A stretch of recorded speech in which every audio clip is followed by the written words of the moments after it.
कोणीही गाडीला धक्का मारायला तयार नाही. म्हटलं काय जमाना आहे राव. लोक एक दुसऱ्याची मदत करणं विसरून गेले.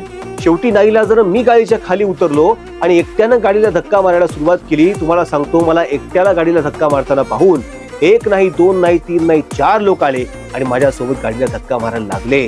लोक सोबत येतात, मदत करतात. सुरुवात तुम्हाला करावी लागते. महाराजांनी केली ना सुरुवात. मराठ्यांचं अस्तित्व जाणवत कुठे होतं? मराठ्यांच्या राज्याला कोण विचारत होतं? पण या मराठ्यांच्या राज्यावरती सगळ्यांचा डोळा मात्र होता. कारण काय? आपल्याकडे मुंबई आहे, आपल्याकडे समुद्र आहे, आपल्याकडे बंदर आहे, आपल्याकडे सगळा व्यापार आहे. भांडणं कोणाची चालू होती? मोगलांची आणि आदिलशहाची. लढतात कोण आहेत? मराठे. मरतात कोण आहेत? मराठे. आणि फायदा कोणाचा? एकतर मुघलांचा, नाहीतर आदिलशहाचा. छत्रपती म्हटले, अरे लढतो आपण, मरतो आपण आणि फायदा त्यांचा. आता चालणार नाही. आता आपल्यासाठी लढायचंय, आपल्यासाठी मरायचंय आणि आपलं राज्य निर्माण करायचंय, ते म्हणजे स्वराज्य.